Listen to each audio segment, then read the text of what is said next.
സ്വീകർത്താക്കളെ, രക്ഷിതാക്കളെ, എന്റെ പ്രിയ കൂട്ടുകാരെ, നമുക്കറിയാം നമ്മൾ ഓരോരുത്തരും ഇനി ഇന്ത്യ എന്ന നമ്മുടെ രാജ്യത്ത് ജീവിക്കുന്നത് ഒരു ഉറപ്പിലാണ്.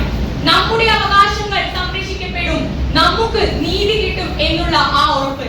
നിങ്ങളൊന്ന് ചിന്തിച്ചു നോക്കുക. നമ്മൾ ഓരോരുത്തരുടെയും രക്തത്തുള്ളികളിൽ അലിഞ്ഞിരിക്കുന്ന വികാരമാണ് ദേശീയത. ബ്രിട്ടീഷ് ഇന്ത്യ ഭരിച്ചിരുന്ന സമയത്തും അതിനു മുമ്പുമൊക്കെ ഒരു ഭരണഘടന നമുക്ക് ഇല്ലായിരുന്നു. പഞ്ചായത്തുകളായിരുന്നു കൂടുതലും. ഗ്രാമത്തലവന്മാരോ ഗ്രാമമുഖ്യന്മാരോ ആയിരുന്നു നമുക്ക് നീതിയും ന്യായവും നടപ്പാക്കി തന്നിരുന്നത്. എന്നാൽ 1946 ക്യാബിനറ്റ് മിഷന്റെ കീഴിൽ അന്ന് ഒരു സമിതി രൂപീകരിച്ചു, ഭരണഘടന നിയമനിർമ്മാണ സമിതി. അതിന്റെ പ്രസിഡന്റായി തിരഞ്ഞെടുക്കപ്പെട്ടത് ഡോക്ടർ രാജേന്ദ്ര പ്രസാദ് ആയിരുന്നു. 1947 അന്നത്തെ നിയമമന്ത്രിയായിരുന്ന ഡോക്ടർ BR അംബേദ്കറിന്റെ കീഴിൽ ഒരു കരട് കമ്മിറ്റി രൂപീകരിച്ചു. പ്രഥമ നിയമ ഉപദേഷ്ടാവായി അന്ന് ഉണ്ടായിരുന്നത് AM രവി ആയിരുന്നു.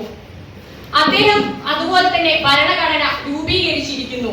2 വർഷവും 11 മാസവും 18 ദിവസവും എടുത്തുകൊണ്ടാണ് നമ്മുടെ ഇന്നത്തെ ഭരണഘടന എന്ന ദൗത്യം അവർ പൂർത്തീകരിച്ചിരുന്നത്. ലോകത്തിലെ ഏറ്റവും വലിയ ലിഖിത ഭരണഘടനയും അതുപോലെ തന്നെ ലോകത്തിലെ ഏറ്റവും വലിയ ജനാധിപത്യവും നമ്മുടെ ഇന്ത്യക്ക് സ്വന്തമാണ്.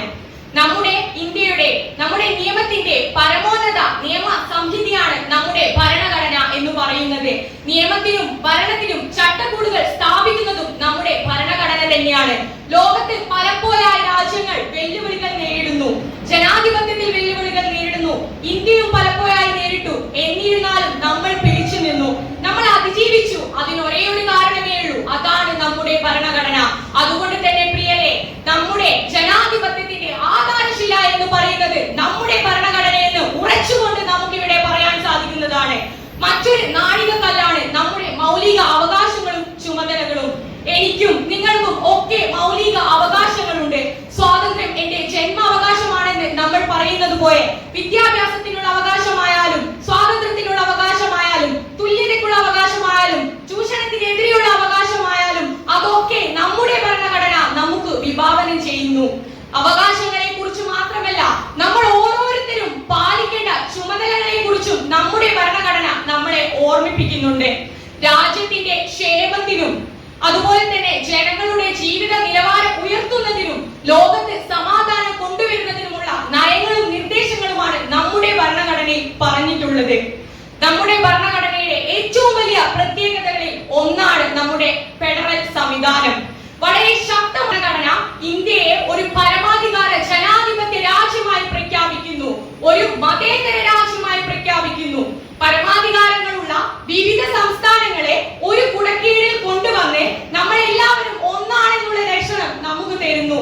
സ്വതന്ത്രനായ നീതി വ്യവസ്ഥ ഉറപ്പാക്കുന്നു. സമ്മതിദാനാവകാശം ഓരോ ഇന്ത്യൻ പൗരനും ഉറപ്പു നൽകുന്ന ഭരണഘടനയാണ് പ്രിയരെ നമുക്ക് ഓരോരുത്തർക്കും ഉള്ളത്. നമ്മളെ മറ്റു രാജ്യങ്ങളിൽ നിന്നും വ്യത്യസ്തമാക്കുന്നത് നമ്മുടെ പാർലമെന്ററി സംവിധാനമാണ്. ലോകത്ത് മറ്റൊരു രാജ്യത്തും ഈ സംവിധാനമില്ല. ഒരു പക്ഷേ അതുകൊണ്ടൊക്കെ തന്നെയായിരിക്കാം നമ്മുടെ ഇന്ത്യ ലോകത്തിലെ ഏറ്റവും വലിയ ജനാധിപത്യ രാജ്യമായി മാറുന്നത്. ജനങ്ങളാൽ ജനങ്ങൾക്ക് വേണ്ടി തിരഞ്ഞെടുക്കുന്നതാണ് ജനാധിപത്യം. ആ ജനാധിപത്യത്തിൽ ജനങ്ങളാണ് തീരുമാനിക്കുന്നത് ആര് ഭരിക്കണം. നമ്മളുടെ തീരുമാനങ്ങൾക്ക് അനുസരിച്ച് നമ്മുടെ ഭരണഘടനയും അനുസരിച്ച് അവർ നമുക്കായി ജനങ്ങൾക്ക് വേണ്ടി ഉണ്ടാക്കുന്നു ജനാധിപത്യം.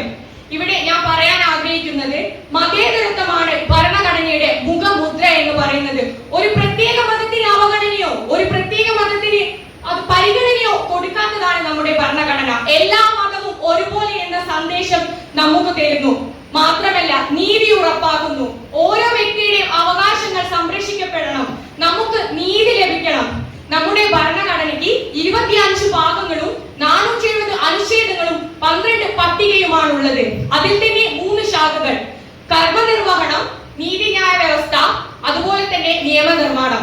കർമ്മനിർവഹണം പ്രധാനമന്ത്രിയുടെ കീഴിലുള്ള മന്ത്രിസഭ തീരുമാനിക്കുന്നു. നിയമനിർമ്മാണം രാജ്യസഭയും ലോകസഭയും. അതുപോലെ തന്നെ നീതിന്യായ വ്യവസ്ഥക്കായി സുപ്രീം കോടതി, ഹൈക്കോടതി, ജില്ലാ കോടതികൾ എന്നിവ നമുക്കുണ്ട്. ഇതൊക്കെ തന്നെ നമ്മുടെ അവകാശങ്ങളും നീതിയും സംരക്ഷിക്കാൻ വേണ്ടി ഉണ്ടാക്കിയതാണ്. ഏറ്റവും പ്രധാനപ്പെട്ട കാര്യമാണ് നമ്മുടെ ആമുഖം. അത് എഴുതിയിരിക്കുന്നത് നമ്മുടെയൊക്കെ ബഹുമാന്യനായ നെഹ്റു ജിയാണ്. അദ്ദേഹം ആ ആമുഖം തുടങ്ങിയിരിക്കുന്നത് നമ്മൾ ഇന്ത്യ ഇന്ത്യയിലെ ജനങ്ങൾ. എത്ര മനോഹരമല്ലേ! പ്രൗഢമായ പ്രസ്താവനയാണത്. നീയോ ഞാനോ അല്ല, നമ്മൾ എന്നുള്ള ഒറ്റ വാക്യത്തിൽ ഉറച്ചുകൊണ്ട് നാം ഒന്നാണെന്ന് പറഞ്ഞു തുടങ്ങുന്നു നമ്മുടെ ഭരണഘടന. നമ്മുടെ ഭരണഘടനയിലെ ആമുഖത്തെ വിശേഷിപ്പിച്ചിരിക്കുന്നത് ശില്പികളുടെ മനസ്സിന്റെ താക്കോൽ എന്നാണ്. അത്രമേൽ ശക്തമാണ് നമ്മുടെ ആമുഖം എന്ന് പറയുന്നത്. നമ്മുടെ ഭരണഘടനയുടെ ഏറ്റവും വലിയ പ്രത്യേകത എന്ന് പറയുന്നത് ഏകത്വം തന്നെയാണ്. ഞാനിവിടെ മദർ തെരേസയുടെ വാക്കുകൾ ഓർത്തു പോവുകയാണ്. എനിക്ക് ചെയ്യാൻ പറ്റുന്നത് നിങ്ങൾക്ക് ചെയ്യാൻ പറ്റി എന്ന് വരില്ല, നിങ്ങൾക്ക് ചെയ്യാൻ പറ്റുന്നത് എനിക്ക് ചെയ്യാൻ പറ്റി എന്ന് വരില്ല. എന്നാൽ നാം ഒരുമിച്ച് നിന്നാൽ മഹാകാര്യങ്ങൾ നമുക്ക് ചെയ്യാൻ പറ്റുമെന്ന് അന്ന് ആ മഹാവ്യക്തി പറഞ്ഞിരുന്നു.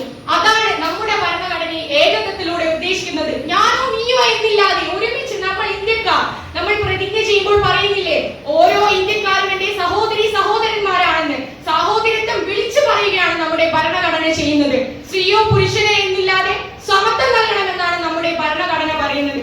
ഇന്നത്തെ കാലഘട്ടത്തിൽ നമുക്ക് നോക്കുകയാണെങ്കിൽ ഭരണഘടനയെ ഒരുപാട് പേർ ചൂഷണം ചെയ്യുന്നുണ്ട്, നിയമങ്ങൾ ലംഘിക്കുന്നുണ്ട്. തെറ്റ് ചെയ്യുന്നവർ ശിക്ഷിക്കപ്പെടണം, അതുപോലെ തന്നെ നിരപരാധികൾക്ക് നീതി കിട്ടണം. നമ്മുടെ ഓരോ പ്രശ്നങ്ങൾക്കും നമുക്ക് നീതി വേണം. എന്നാൽ നിങ്ങൾ ഒന്ന് ആലോചിക്കുക, ഒരു മനുഷ്യന്റെ കൈ ഒരു കയറ് കൊടുത്തു കഴിഞ്ഞാൽ അത് ഒരാളെ കൊല്ലാൻ ഉപയോഗിക്കണോ അല്ലെങ്കിൽ ഒരാളെ ജീവൻ രക്ഷിക്കാൻ ഉപയോഗിക്കണോ എന്ന് തീരുമാനിക്കുന്നത് മനുഷ്യരാണ്. ഇത്രയും ശക്തമായ ഒരു ഭരണഘടന നമ്മുടെ നിലവിൽ ഉണ്ടായിട്ട് അങ്ങനെയുള്ള മനുഷ്യരാണ് ഈ തെറ്റുകൾ ചെയ്യുന്നത്. നമ്മൾ മാറണം. നമ്മൾ മാറിയാൽ തന്നെ ഇത്രയും ശക്തമായ ഭരണഘടനയും ജനാധിപത്യത്തോടു കൂടി മുന്നോട്ട് പോകുന്ന നല്ലൊരു രാജ്യമായി നമുക്ക് മാറാൻ പറ്റണം. ഒരു നാണയത്തിന്റെ ഇരു വശങ്ങൾ പോലെയാണ് ഒരു കാര്യം എന്ന് പറയുന്നത്. ഒരു ചീത്തയും അതുപോലെ തന്നെ ഒരു നല്ലതും തീർച്ചയായിട്ടും ഉണ്ടാകും. അതൊക്കെ നമ്മൾ ഉൾക്കൊണ്ടേണ്ടിയിരിക്കുന്നു.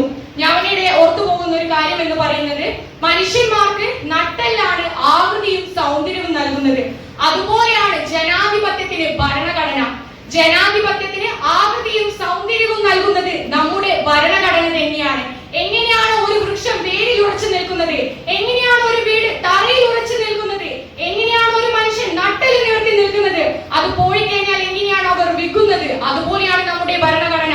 നമുക്ക് ശക്തമായ ഒരു ഭരണഘടന ഇല്ലെങ്കിൽ നമ്മുടെ രാജ്യത്തിന്റെ ജനാധിപത്യം തന്നെ പടുകുഴിയിൽ വീണു പോകുന്നു. എന്നാൽ ശക്തമായ ഭരണഘടനയെ ആ നട്ടെല്ലുള്ളത് കൊണ്ട്, ആ അടിത്തറയുള്ളത് കൊണ്ടാണ് ഇന്ന് നമ്മുടെ രാജ്യം ഇത്രയും ശക്തമായി മുന്നോട്ട് പോകുന്നത്. എത്ര തന്നെ പ്രശ്നങ്ങളും വെല്ലുവിളികളും നേരിട്ടാലും ശക്തമായ ഈ ഭരണഘടന നമ്മുടെ രാജ്യത്തെ മുന്നോട്ട് നയിക്കുന്നു. ഞാനിവിടെ പറയുന്നത്, ഈ അടുത്തായി ഭരണഘടനയിൽ കുറെ അട്ടിമറികൾ നടക്കുന്നുണ്ട്. പല രാജ്യങ്ങളും വെല്ലുവിളികൾ നേരിടുന്നുണ്ട്. എന്നാൽ പല രാജ്യങ്ങളും അതിനുള്ളിൽ മുത്തുകുത്തുമ്പോൾ നമ്മുടെ ഇന്ത്യ മാത്രം ഒരു ഫീനിക്സ് പക്ഷിയെ പോലെ ചിറകുയർത്തി അതൊക്കെ അതിജീവിച്ച് പറക്കുകയാണ്. അതിനൊക്കെ ഒരൊറ്റ ഉത്തരമേ ഉള്ളൂ, അതാണ് നമ്മുടെ ഭരണഘടന. നമ്മുടെ ജനാധിപത്യത്തിന്റെ ആധാരശിലയായി മാറുന്നത് നമ്മൾ ഓരോരുത്തരുടെയും ഭരണഘടനയാണ്. നമ്മുടെ ഭരണഘടന എന്ന് പറയുന്നത് ഒരു പ്രഥമ സജീവ പ്രമാണമാണ്. കാരണം കാലം മാറുന്നതിനനുസരിച്ച്, അവസരങ്ങൾ മാറുന്നതിനനുസരിച്ച്, അഭിലാഷങ്ങൾക്കനുസരിച്ച് അതിൽ ഭേദഗതികൾ വന്നുകൊണ്ടിരിക്കുന്നു. അവസാനമായി ഭേദഗതി വന്നത് 2020 ജനുവരിയിലാണ്. അത് 104ാമത് ഭേദഗതി. നമ്മുടെ ആവശ്യങ്ങൾക്കനുസരിച്ച് നമ്മുടെ ഭരണഘടനയിൽ ഭേദഗതികൾ വന്നുകൊണ്ടേയിരിക്കുകയാണ്. ജനങ്ങൾക്ക് വേണ്ടിയുള്ളതാണ് ഭരണഘടന. നമ്മൾ ഓരോരുത്തരുടെയും സുരക്ഷയും നമ്മൾ ഓരോരുത്തരുടെയും നീതിയും ഉറപ്പാക്കുന്നത് നമ്മുടെ ഭരണഘടനയാണ്. നിങ്ങളൊന്ന് ആലോചിച്ചു നോക്കുക, ഇങ്ങനെ ഒരു ഭരണഘടന ഇന്ന് ഇന്ത്യയിൽ ഇല്ലായിരുന്നെങ്കിൽ എന്താ